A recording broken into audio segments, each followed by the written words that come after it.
So, Jahiem, from the spring, when we had our last chance to talk to you, what you concentrate on over the summer and now through preseason camp? What area do you really think you want to improve? Really just the little things, like all the little things Coach Scott and Coach Brown put us through for real.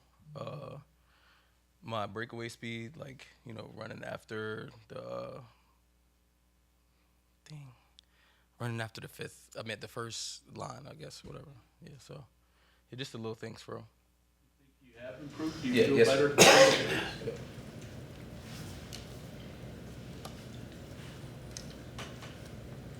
Coach has been talking you up. Does that make you feel good? Say, hey, listen, we got this guy here. It's got a chance of being special. Keep an eye on him.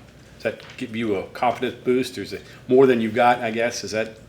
Yeah, it gave me a confidence boost, but like I don't really like to pay attention to it because like a lot of other players, once they hear that, then like they get big headed and all that. But I like to maintain and just work down low, work on the low. Kind of sneak up on people? Yeah. You like playing with a chip on your shoulder because you didn't get as much attention preseason from, those giving out awards and preseason stuff that is some maybe expected. Do you take that to heart? Do you use that as motivation? Yeah, I definitely use it for motivation, but I don't take it to heart. I love to work with a chip on my shoulder. I mean, I feel like that's the only way I could get through with a chip on my shoulder, and yeah. You averaged like 7.7 yards to carry last year. How do you improve on that? I mean, or do you have to improve on that? I mean, there's always room for improvement, but like if I just keep working on the little things, it's gonna keep leading to the bigger picture and the bigger things. Obviously, people are going to be looking for you. I mean, Yeah. you surprised a few people last year, but you can't surprise them this year. Nah, I mean, every year is a new surprise, and so new surprisement. What your biggest number was in terms of carries, but are you ready to physically prepared to take more of a load and carry the ball more? Oh, of course, yes, sir. Body-wise? Everything. I'm ready to ball. How much more comfortable are you with pass blocking and catching passes, all that kind of stuff? Yeah. So the pass blocking was like really my biggest thing that I had to work on, but over the spring and all that, Coach Scott really worked with me with the pass protection, and I feel like I got way better with pass pro. Coach Scott told us earlier you're coming into camp a little earlier. What's up with that? You're getting up a little earlier and getting here. He said, well, it's like 6 a.m. You're not really a morning guy, are you? No, I hate the morning, but if you want to be great, you got to wake up a little earlier than what you're supposed to and come in, get extra work, get recovery, eat big, little stuff. He thought that was one of the biggest steps you made last year was taking care of your body, doing the things you have to do after a game. Mm-hmm. Obviously, you do what you got to do up to the game, but there's a whole bunch you got to do after the game to get yourself ready for the next one. Mm-hmm. Talk about that a little bit. What you just recovery, going and doing the things that you got to do, rehab, get yourself ready to go for the next week because it's a grind. You get beat on every week, and as the season goes on, you lose weight.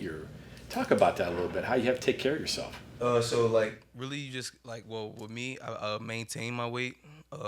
So like say Saturday night we'll come back, it'll be like real late. So I'll just really just go home, get like a nice little meal in, and then Sunday morning I'll come, and then I'll get like a little recovery, cold tub or cryo. Maybe get in the boots, like depending on how my legs feeling, or maybe like do like mobility stretching with Coach Mike, and yeah. CJ mentioned the other day that you actually grew up in the same neighborhood you Yeah. did, or you lived there when you were in Miami. Do you remember him? What were those encounters like? Maybe on the field or just playground or whatever. No, I wasn't like really around him because like when I was down there, I didn't really know him for real. But once I came up here and I knew that he was from the same area I was like, oh, all right. But I never saw him. Plus, I was a little younger too, so. You're too younger. So now that you see him, I mean, his body for a running back is different. How do you guys complement each other in that backfield? I mean, we really just work off each other. With like, if I do something a little wrong, then he'll talk to me about it, and then if he do something wrong, he'll come to me and then I'll talk to him, tell him, you know, what he got to work on, what he got to fix. Have you talked to anybody about what it takes to be great? I mean, everybody has talent. There's a lot of guys out there that have talent, but there's so much more than just having talent to being a great running back. Have you talked to anybody about that at all? No. No? Obviously, there's a lot of numbers switched around on the offense in particular. What went into picking number 1 for you now? I don't know. I mean, I really I really wanted 4, but you know, CJ got number 4, and that's my favorite number. But I don't know, just switching to 1. I mean, like, I think for me, it's just a number, but like I feel more comfortable with being in a single digit number because how I grew up playing football, you know, I was always in a single digit for real. So I feel like getting 1, it's a good feeling. You know, Tavon Austin wore it. I was going to bring up. I saw the minute you announced that, fans immediately said you know the assignment. Yeah, definitely know that assignment. One more on that. What does, in your opinion, what's it take to be a great running back? I mean, really focusing on the little things. To be a running back, you have to make sure that your body's cool, make sure you get the right recovery, make sure you're eating right. Because running backs, we all take a lot of hits. You know, we get hit a lot. We got to block everybody, you know. So I feel like just taking care of your body and just doing the little things really matter. Consistency, reliability, some of that stuff playing there, Yeah, you think? yeah, consistency for sure. Yeah. Jahiem, your 2 touchdown catches last year. Right call, right time. Just seemed like it, I don't want to say tricked him because you had to make the catch and everything, but it just seemed like it was perfect situation for that call. Yeah. Catch him off guard a little bit. I know the throws were great sometimes too, but a lot goes into that. Yeah, just the touchdown catches last year. Like, just were they the right call at the right time? Catch him off guard. Yeah, right call, right time. Yeah. With Cincinnati and Baylor, that's what you're talking about. Yeah, those are definitely the right calls, right time. Leaving the huddle, man, we got something here. They're not seeing this coming. Like, you know, it's Yeah. surprise. Yeah. Okay.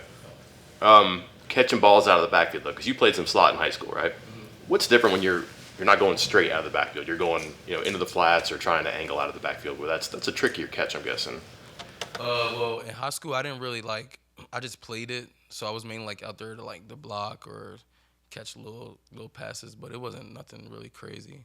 But catching it from the backfield, I think I could see it better from being in the backfield, just so I can see my reads and who I'm looking at when I run the route when I get open. So you kind of prefer that. Sounds like it's easier. Yeah. Okay. Two ends of the spectrum. Last year, did you have, not many people got real good shots at you last year. Did you have one welcome to the college football hit that you're going to remember? Nah, but when we were playing BYU, they were playing a little dirty and aggressive, so I did feel a couple shots from them, but it wasn't nothing crazy. The other side of that, is there one play from last year that, 20 years from now, you're going to sit down with your young son and say, this is what I did? Yeah. I feel like, are you saying what game? A good play that, one play that you're going to remember and would like to show your son at some time. I mean, all of it, everything. My whole freshman season, Cincinnati, my catch against Baylor. Yeah. Maybe to be determined. Yeah. Still one out there? Yeah. Jahiem, you mentioned your breakaway speed when you get past that first level. How is that something you improve on? Is it a matter of simply running, or are there specific things you do to try to improve that? It's extra conditioning. Cause I know when I get the ball, the first level, I don't have to really worry about them. It's really the second and third level that I have to pay attention to, and that's who my guys are. So I feel like anytime I get past the first level, I have to have that extra boost to get past the second and third level. So I think I have this right. Your roommates now with Traylon and Rodney? No. No? I thought you guys were going to. Yeah, I was supposed to move in with them, but stuff got changed. Okay, thank you very much. Yeah, thank y'all.